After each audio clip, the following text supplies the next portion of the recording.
Karen Arendt. Oh my goodness. Welcome everyone to Inside the Mediation Room with Karen and Michael Arendt. Oh my goodness. We have a guest today. We are stoked about this one. Lucia Kanter. Amour is here in the mediation room. We got a live studio audience. Karen, I am thankful.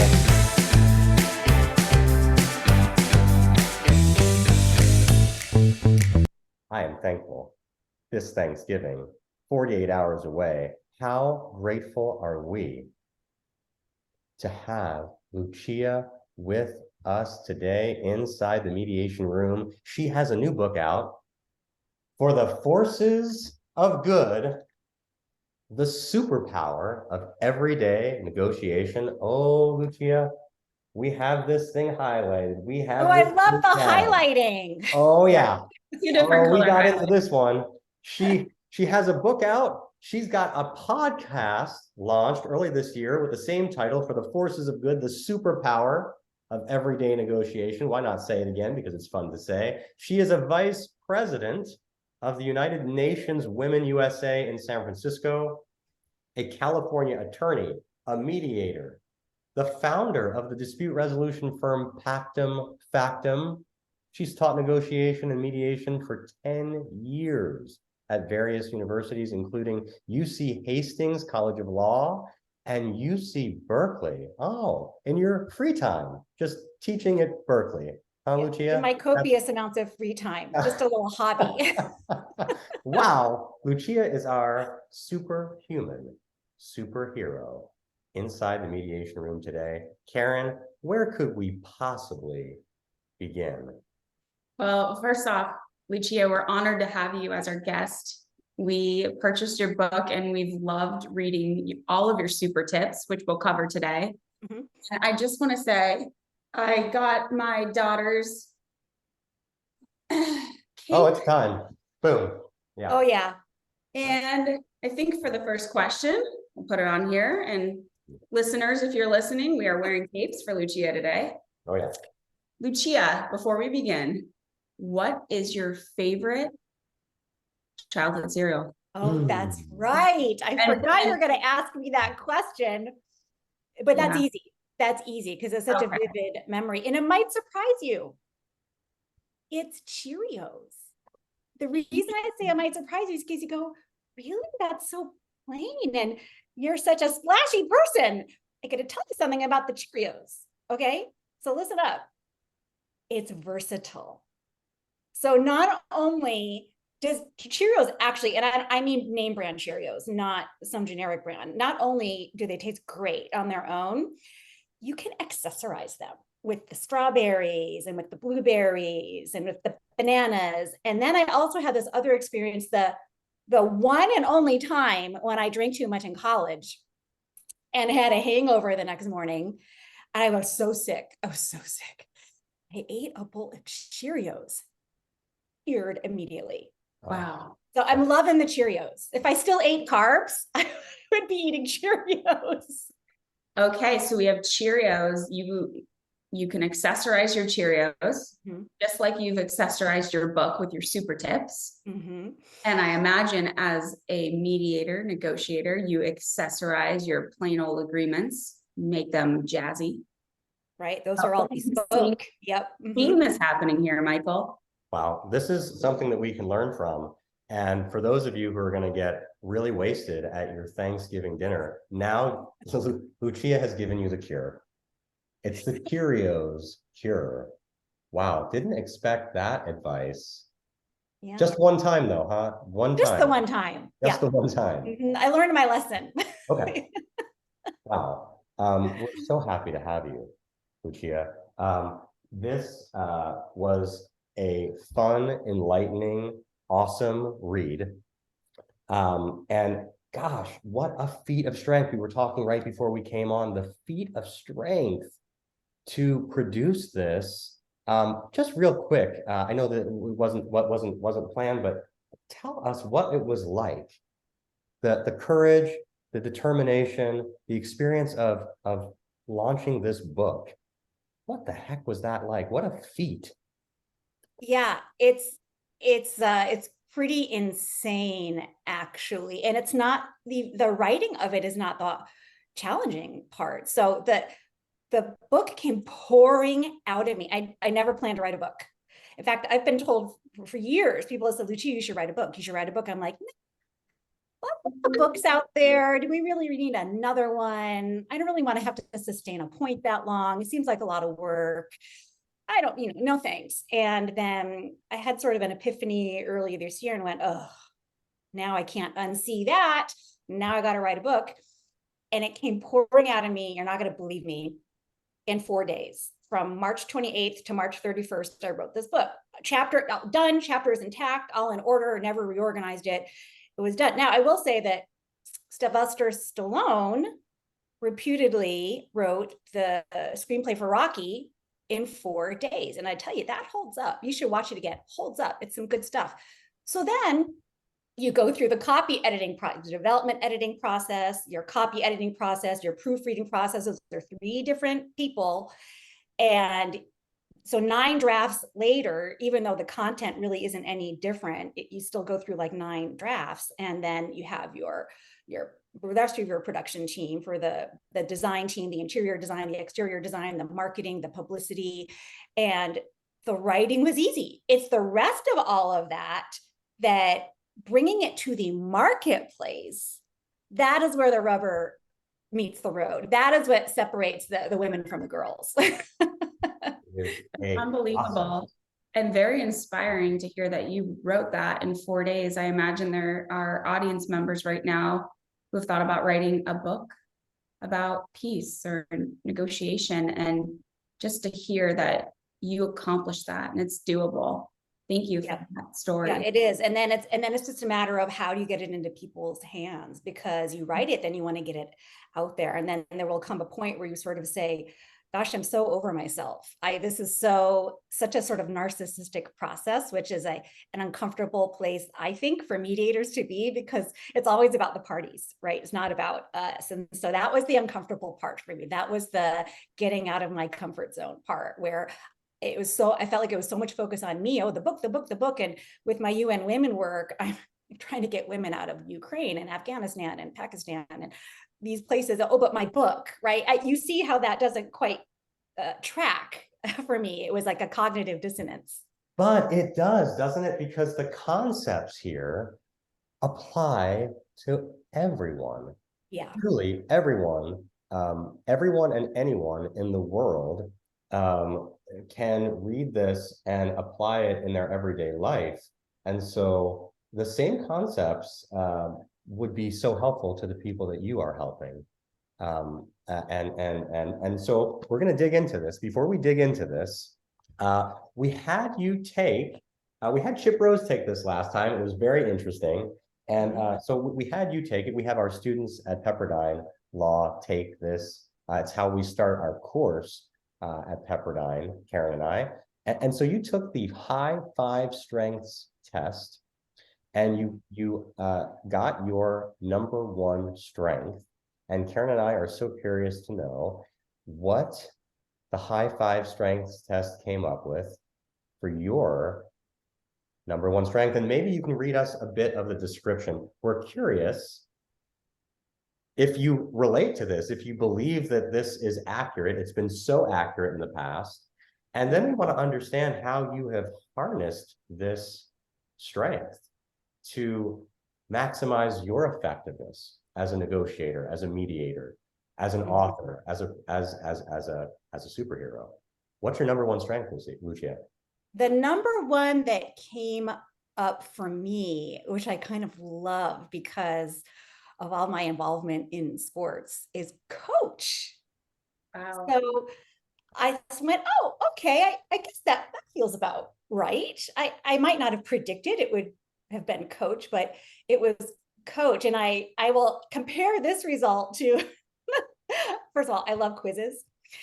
And I remember when I was in law school and I'd go get my nails done, which was my big splurge in law school, to actually spend money on getting my nails done. And I'd read, there'd always be like an issue of Cosmopolitan at the salon, and I'd take the Cosmo quiz. And there's this one quiz, I remember this one vividly, and it was, are you a hunk magnet? I said, oh, I want to take that quiz. And I took the quiz, and then I read the results they give the description, and sadly, I was not a hunk magnet, but only because I was too classy.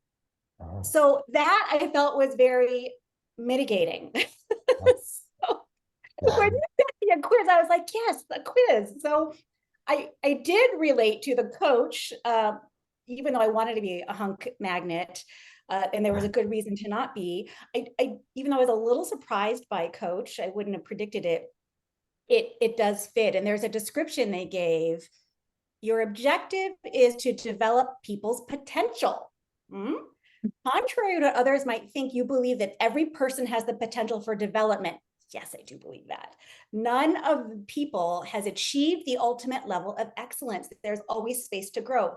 Absolutely believe that. You perceive it as a personal mission to help others utilize their potential and to experience success. As a result, you look for ways to facilitate their learning process, from challenging their thoughts in a discussion to creating environments that would facilitate that learning process. I'm reading this straight from their site. That could use a little copy editing, in my opinion.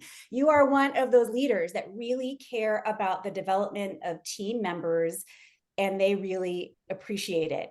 Some appreciate it, some don't, in my experience. But there you go, coach. Thank you, coach. Mediator as coach. I imagine if other audience members takes this quiz, it's called the High Five Test, and it's free. You can find out your top 5 strengths. It's really fun. And Lucia received coach. And you know what I like about this test, actually, that I haven't seen anywhere else, is that it isn't a discrete scale of 1 through 10 or anything like that. It's a slider. It's a slider, and you take your cursor, you slide it, and you sort of go, oh, that feels about right there. Oh, no, nudge it over a little more. And it just sort of like feels right. It's not a number. Isn't that smart? So cool. It is. Nothing like the hunk test from Cosmopolitan. No. I never took that quiz. I somehow got this hunk here. That's why I love you, Karen. That's wait a second. I'm giving you my heart here. Aw, see, that's sweet. And Colin apparently is here. Who knows? He might drop in. I know he loves those Cosmo quizzes. He loves those Cosmo. Oh, Colin, look at this. Absolutely addicted to those Cosmo quizzes. Wow. Right. CEO of Mediate.com, ladies and gentlemen. I wish I had a sound effect for thunderous applause. I mean, really, those Cosmo quizzes are accurate. Yes, Colin? In my experience, yes. There was a girlfriend I had in college, and we were in a chorus rehearsal, and she just, before I knew her, she started staring at me, and she wouldn't look away. She wouldn't look away. She was just staring, and I was like, this is very awkward. So afterwards, I went over and said, I think we should have lunch or something. And later, after we started going out, she was a lovely person. I said, what was that staring thing? She said, I read about it in Cosmo. She said, if you're interested in a guy, just stare at him and don't look away. And it worked. We became boyfriend, girlfriend. So Cosmo is always right. Helen Gurley Brown. The advice is dead on. Whoa. Wait a second. Jim's at Jim, you have an opportunity here. We're hijacking Lucia's event here. I'm loving this. I'm soaking this up. This is every day inside the mediation room. We are talking about Cosmopolitan quizzes. Cosmopolitan quizzes, that's right. But we need Cosmo quizzes for dispute resolution negotiation, and that's what Lucia is helping us do, distilling the accumulated wisdom of decades down into a Cosmo quiz that works. Yeah, so. Amazing to have you here, Colin, Jim here. At some point, I may figure out how to kick you out. But I'm gonna kick myself out because I want to hear more from Lucia. Both of you guys are in the book. My hummingbirds are in the book. You know you're in the book. Jim, did you know you're in the book? Both of you and Colin are quoted in the book. I didn't. Thank you. Jim, you're here. Actually, your whole maximization theory is here. And Colin, you're quoted as well. This is the book For the Forces of Good. Hey, while Great book. Colin, we'll all express our thanks to you because we have Thanksgiving coming up, and we'll just take this moment to say the field of conflict resolution, the field of mediation, owes a debt of gratitude and thanks to both of you. Oh, come on, Michael. This is not what this is about. As I always say, Michael is as smooth as a pat of butter on a hot griddle. Okay. That is Michael Orrit okay. I'm logging out because I'm okay. All right. Can you make me go away, Michael? I can make you go away. If only it was that easy in life, Jim. Wow. I'm going to change your role and off you go. Oh, he's getting canceled. Off you go. And we'll do the same. We'll do the same for Colin. We love Colin. Everyone. Oh, that was lovely to have both of them here. Wow. Those little cameo appearances, like the special guest stars. It's always fun. Let's jump into your book. I just want to jump into this book. It's time. We want to look at, I mean, one of the amazing things that you do, you give so much content. There's so much information, so many thoughts and examples. But what you do throughout this book that's so awesome is you provide these everyday super tips. So you write for a while and then boom, in the box is kind of the distillation, the summary of really what you want the takeaway to be. I mean, goodness, not to recommend that anyone do this, but you could literally just go through and read the super tips and wow, it's worth it. It's worth it just to do that. So gosh, I am reading here on page 23, everyday super tip. This is a super tip all about simplicity. You say, make it easy for them. The easier you make the job of digesting your message for your audience, the more likely you are to garner agreement.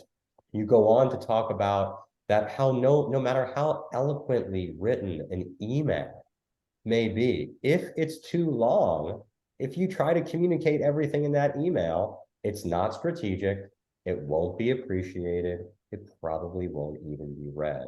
Keep it simple. Do you want to talk a bit more about this call to all negotiators, but particularly mediators who are watching and listening, this idea of keeping it simple?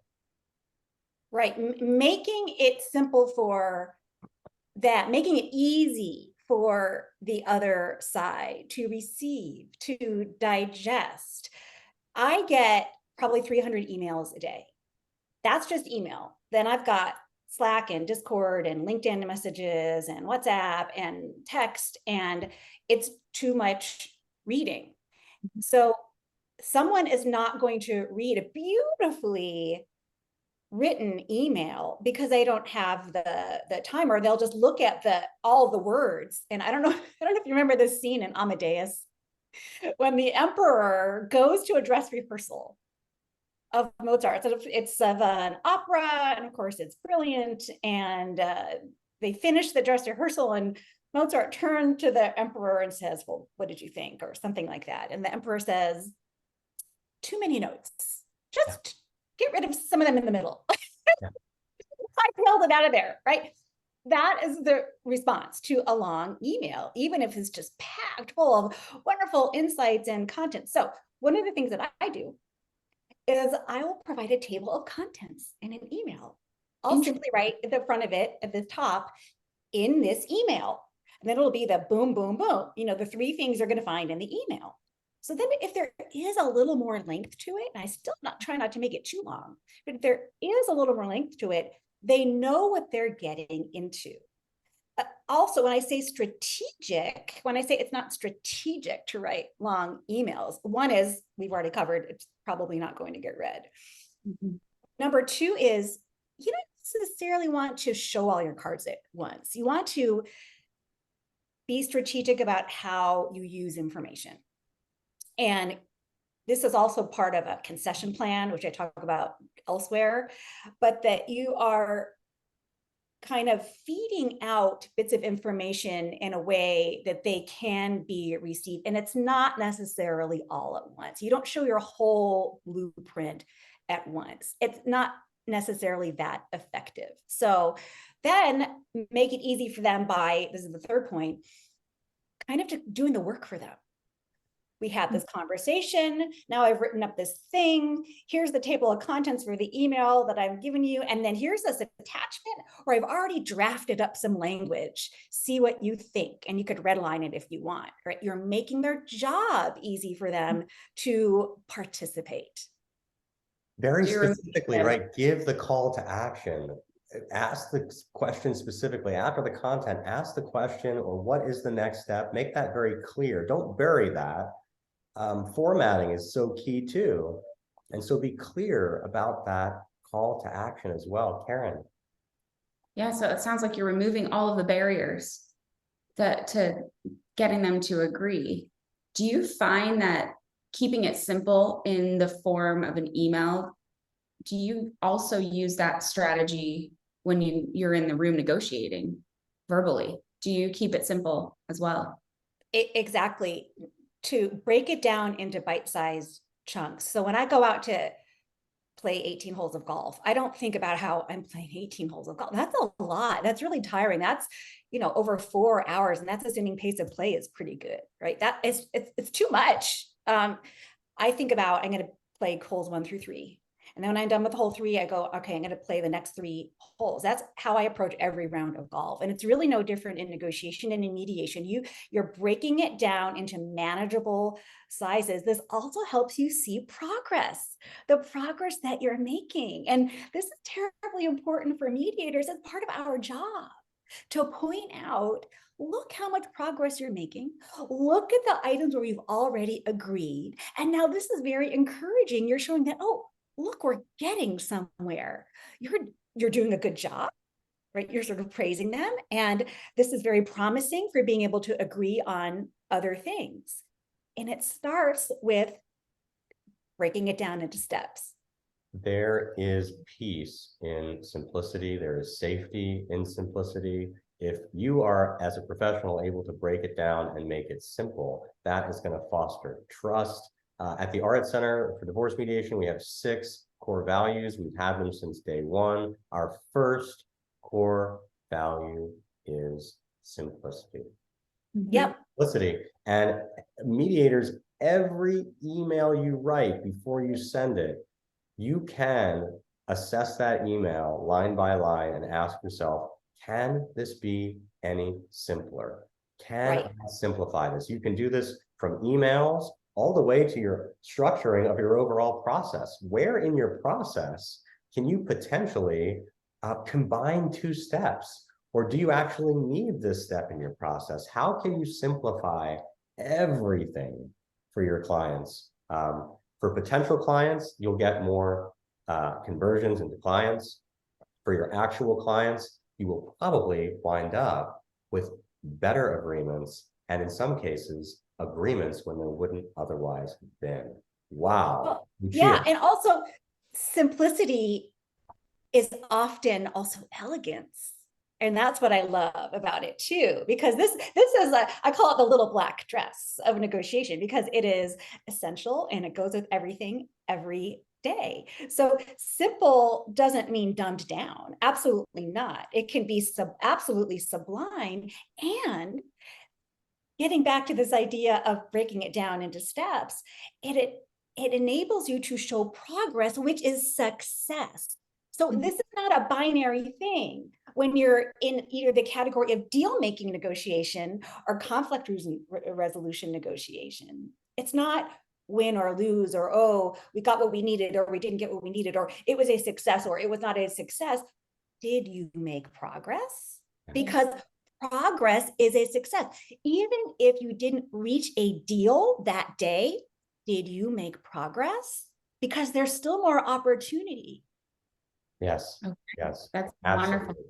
So we have keeping it simple in your email interactions, when you're negotiating in the room, just in everything you do, keep it simple.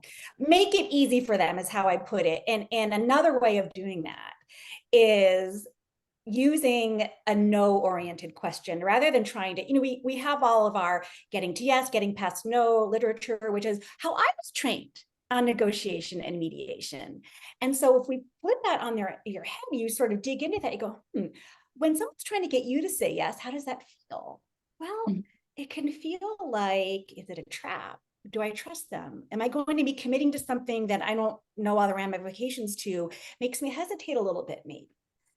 But if you frame something in such a way that you're getting them to say no to mean yes, the defenses come down. So rather than, can you provide this to us within 3 days?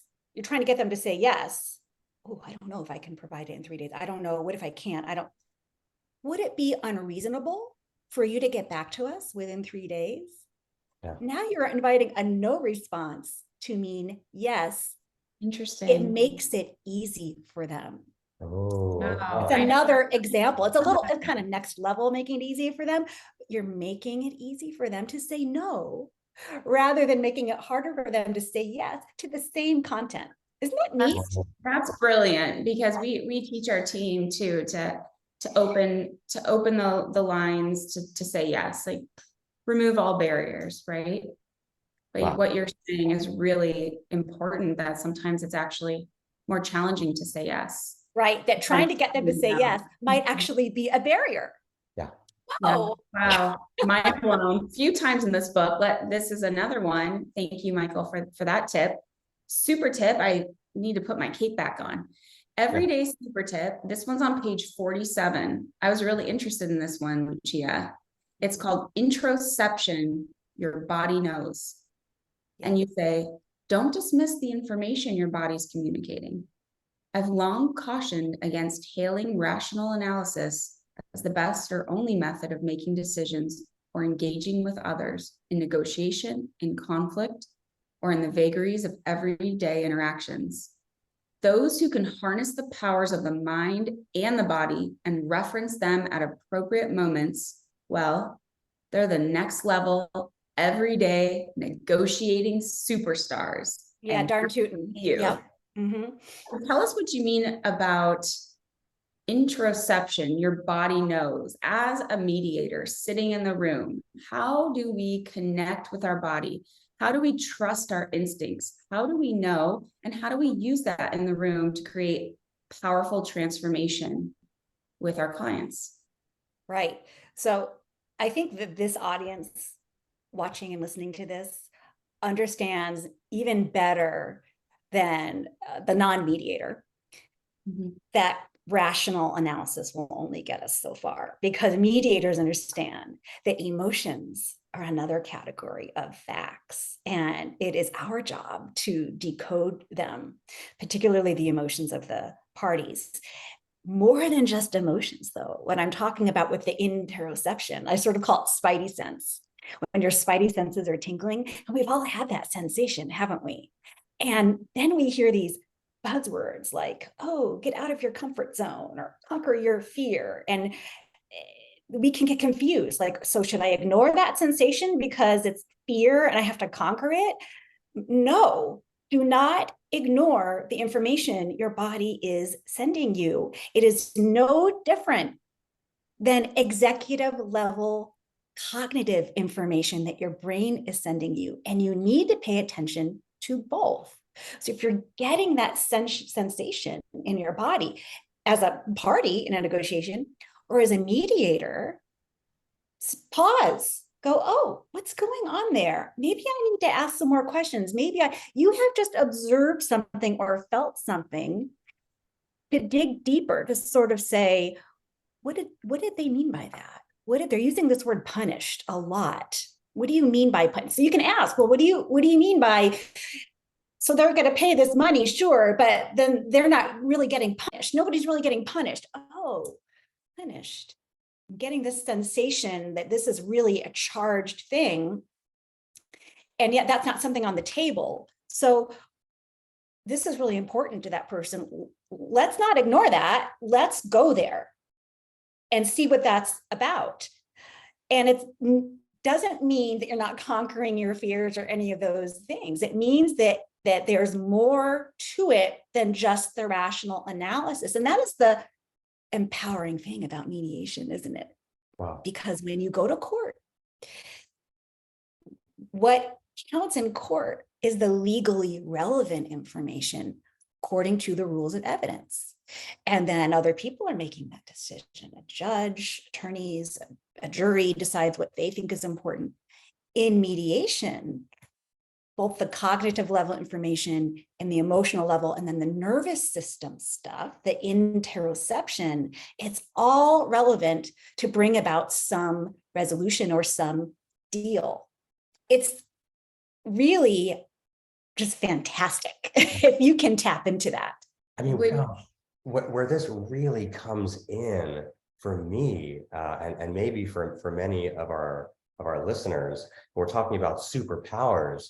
Well, if there is anything in mediation for the mediator that is kryptonite, for me, it's defensiveness. It's mediator defensiveness, which is so easy to fall into. There's conflict happening in front of you. You're inserted into it, and it's easy to be triggered by what it is that you hear and what it is that you see. And when we are triggered and we feel ourselves becoming defensive, I would think interoception is absolutely key.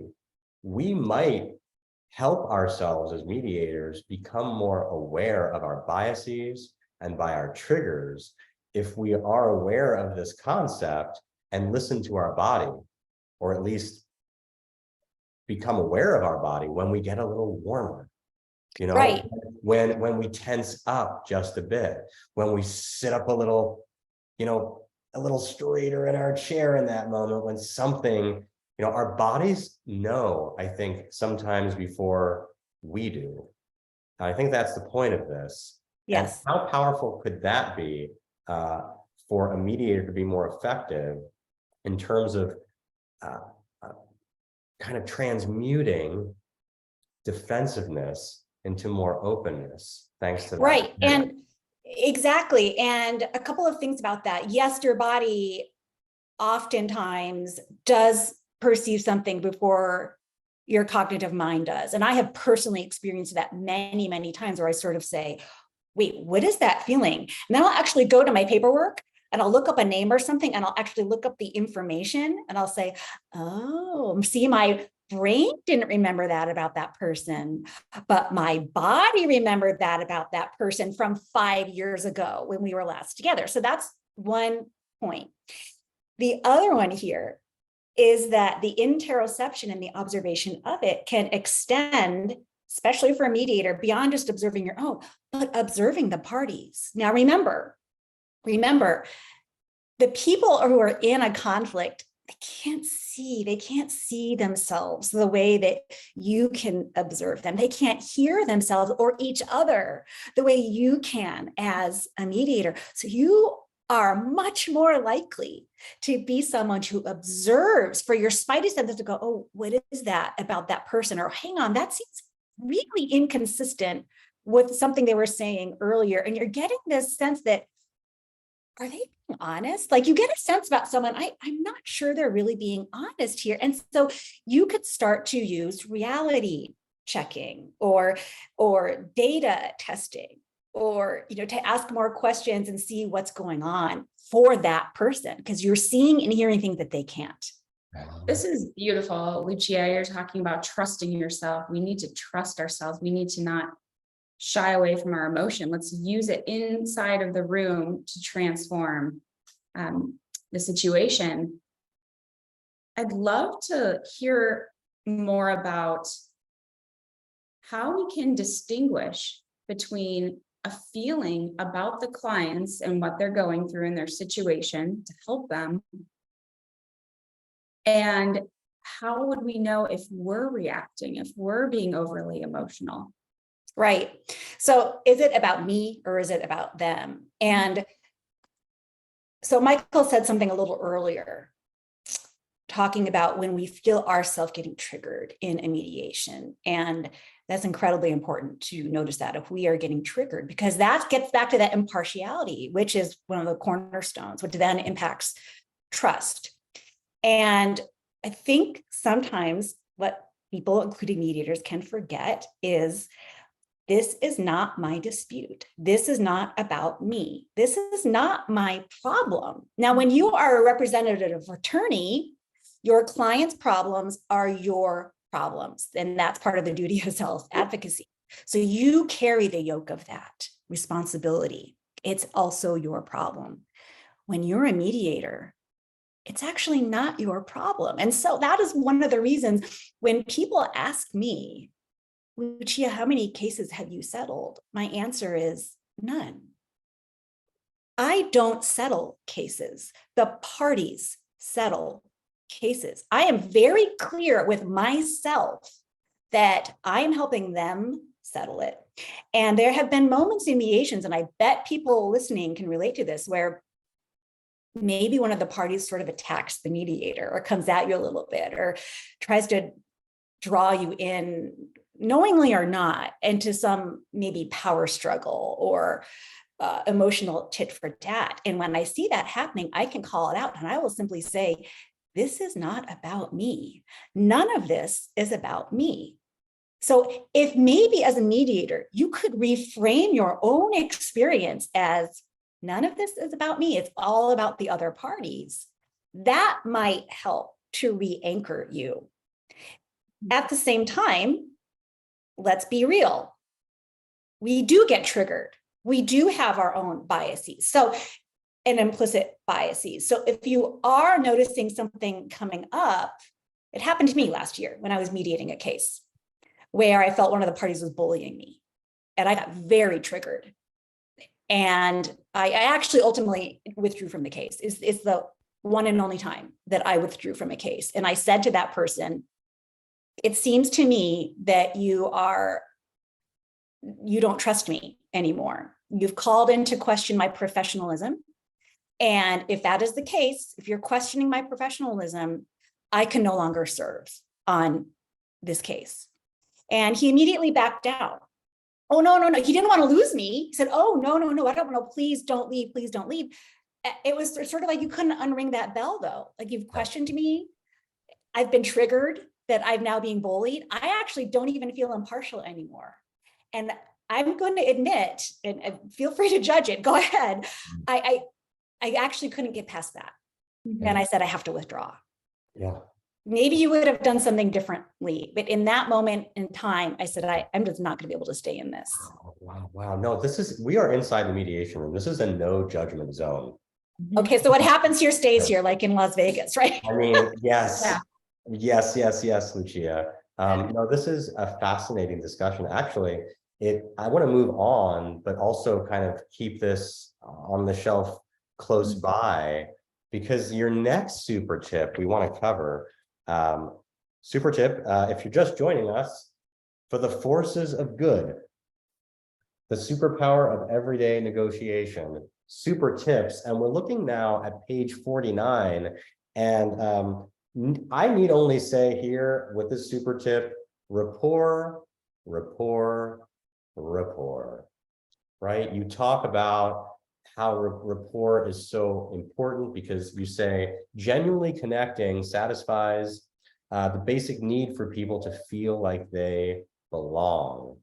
It humanizes and relieves defensive posturing. You make the note here that there's no difference just because the form is electronic, just because we're online. It's no more or less important.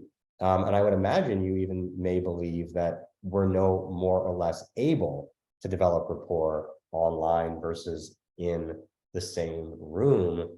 So we're talking about rapport. We're talking about connection. It's interesting because on the one hand, you're making the point that, and I'll try to summarize this in as accurate a way as possible, but I'll use some words that you can tweak if you want. There is some level, oh boy, I'm going to take a risk here with this, Lucia. There is some level as a mediator of detachment. There is some level of detachment because these are not my problems as the mediator. And you need, as a mediator, to maintain that professional distance so that you can help them. If you're in the Shark Tank with them, you're just as liable to get eaten by the shark. But if you have a certain distance from the shark tank, you can be there to help without being sucked in. So distance, but yet you're also saying it's about rapport. It's about connection. It's about being your genuine, authentic self and having them understand that they can count on you, that you are in it with them, that you are empathizing with them, that you understand them, that you're for them and with them and support them. Whoa, is there a dichotomy there? Is there a balancing act there? What are we doing? We're needing to maintain professional detachment, for lack of a better word at this moment, while simultaneously being so open and so connected. How do we do that, Lucia? Yeah. So I would call it a healthy and effective detachment, which is what is needed, because you're not embroiled in it. You're not all tangled up in it. And it is absolutely not mutually exclusive of rapport and, importantly, empathy. Super important stuff. And neither one of these things means you're agreeing with them, you're expressing it. And when I say empathy and I say rapport, I mean genuine, not generic. Oh, that sounds frustrating. Or wow, that's crazy. That's generic empathy. There, it's vacuous. But that as a mediator, we get to that next level of the not just what someone is saying, but the what makes it important.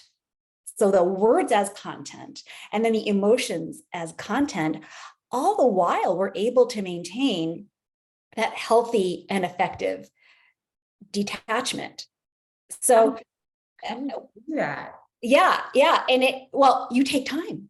It takes a little bit of time. And it is actually the part that I am seeing most often skipped over in Zoom calls, in Zoom negotiations, in Zoom meetings, that people, there's Zoom fatigue, or now we're on cameras all the time.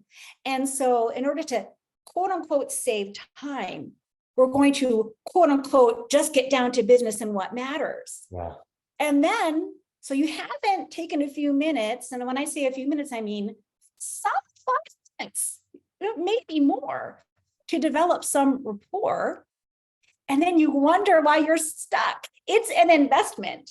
And it's an investment that can really pay off. And the attitude that I have when I'm working with parties is my whole life led up to this moment in time. That's the attitude I have right now, right here with you. There's nowhere else I am meant to be. I'm only thinking about this. I'm fully present.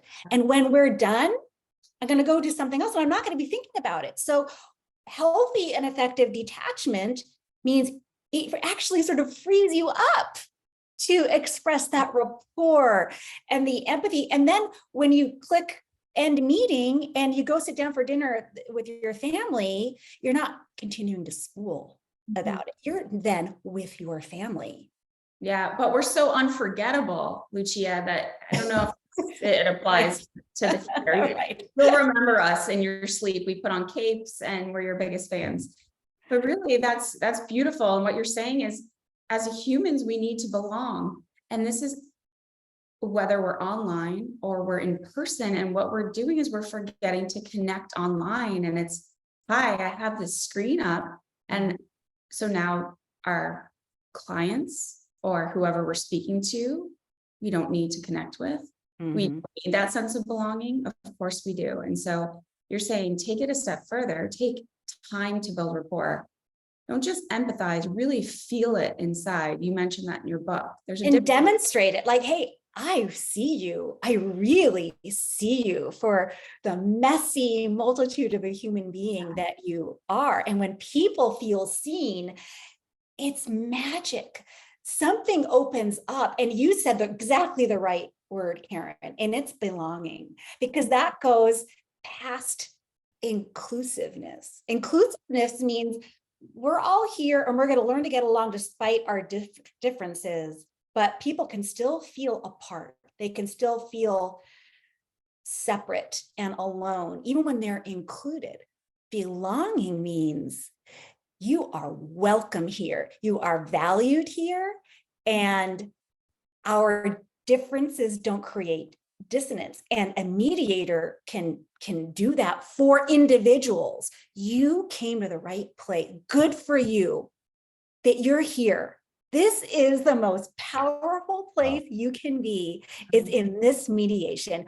You have done so well just by showing up. And it's really important for our audience to know, because we're mostly on Zoom right now. You can, just like you're looking at us, look into the camera, look closer, more closely, put the Zoom up on top of your screen. We need a tips and tricks, Michael, so that you can mimic actually looking into somebody's eyes. And focus on them. I know it's very easy to multitask, but instead of, checking out the scores on that last Phoenix Suns basketball game, or who won Dancing with the Stars Maribel Trophy Award. Don't tell us. Don't tell us. Really, truly pay attention. Examples, Karen.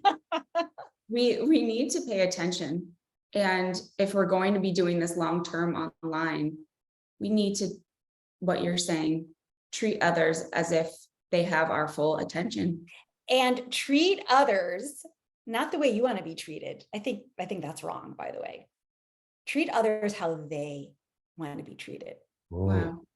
Wow. Wow. And I am so inspired hearing you, Lucia. Our listeners are inspired, I know. What is so inherent about what I'm hearing you say, you've almost rattled off some inherent beliefs that you have that are so inspiring, that you infuse even into that first moment of mediation. And mediators, I think, are so wise to remember why they are doing what they're doing. Why are they here? And for most of us, it's about the care. It's about the care for them. Hi, I'm your mediator, and I'm your friend, and I care about you, and I'm here to help you. And I'm your coach. And you've got this, and you're the coach. Yeah. Tootin'. Okay. I know not much time left, and We could talk to you for hours. We really could keep going. I want to cover just this last super tip, and then we'll head into our final 10 rapid fire questions. So just a moment on this, because so many people, I think, will read this and be very curious about it. Really?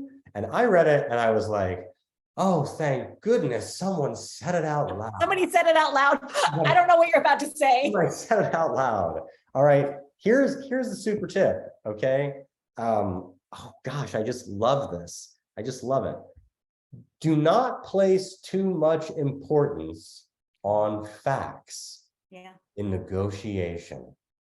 Don't place too much importance on facts.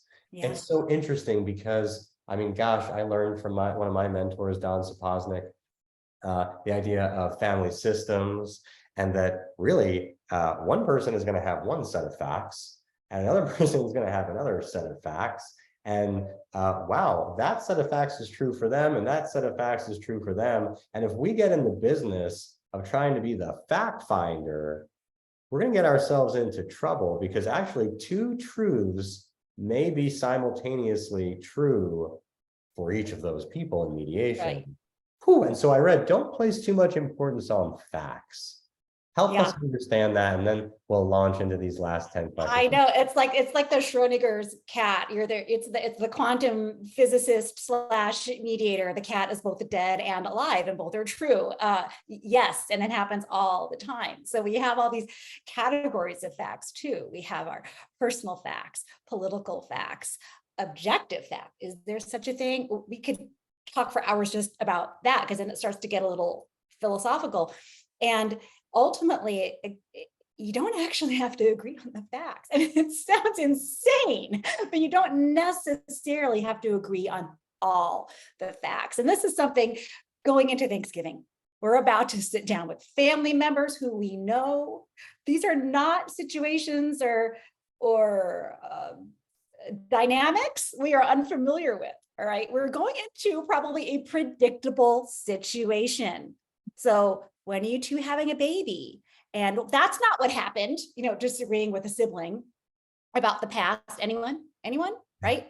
And I'm going to tell you something. You are not going to convince that other family member or even someone else on the other side of the table to abandon their facts, their perspective, and adopt yours. Not going to happen. Yeah. So instead, you can listen. And this is going to sound really radical, and this is at the Thanksgiving table. Just keep them talking, actually. Just listen, ask questions. Oh, what do you mean by that? You got my attention. What do you mean we're losing our traditional values? So what would you do about that? And so what are some more examples? Keep them talking. You're not engaging, you're not getting sucked in. You're actually the one in control. You're in control of yourself. You're in control of your own story. You give up nothing. You still get to decide the heroes of your own story and of your own facts. And it's incredibly de-escalating. Yes. Wow, Yes. for that and for yourself, so you can eat your turkey in peace. Yes. Yeah. The Barbara Walters approach. Just become Baba Wawa and just channel Baba and or Columbo or whoever it is, Anderson Cooper, who you like. Just channel that. What a great point. Right. Try it out. Report back. And very powerful in a mediation room, very powerful to be able to acknowledge.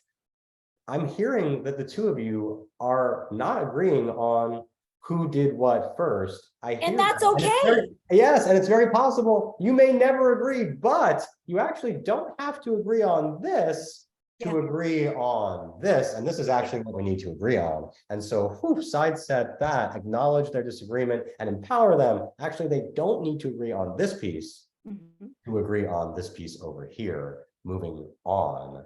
Wow. Right. It's not binary. It's not success or failure. It's not, none of it is it's like that slider on the high five test. It's all mediation is a slider. Wow. Yeah, this has been awesome. We love having you here. This is fantastic. This is one of our favorite moments now, Karen, right? We love this. We've been doing it since guest number 1. James Lipton made these 10 questions, very famous inside the actor's studio. You may have seen it. You may have been a fan, Lucia. This was this was the original questionnaire asked by talk show host Bernard Pivot, very famous French talk show. And so we're going to ask 10 questions, 1 or 2 word answers. Let's start with number 1. What is your favorite word?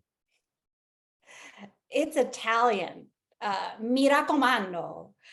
It is a wonderful reflexive Italian verb that's used quite versatilely and in everyday language. So you can just kind of tack it on to the end of a sentence for emphasis. And it literally means to recommend oneself. And colloquially, it's like saying, I'm telling you.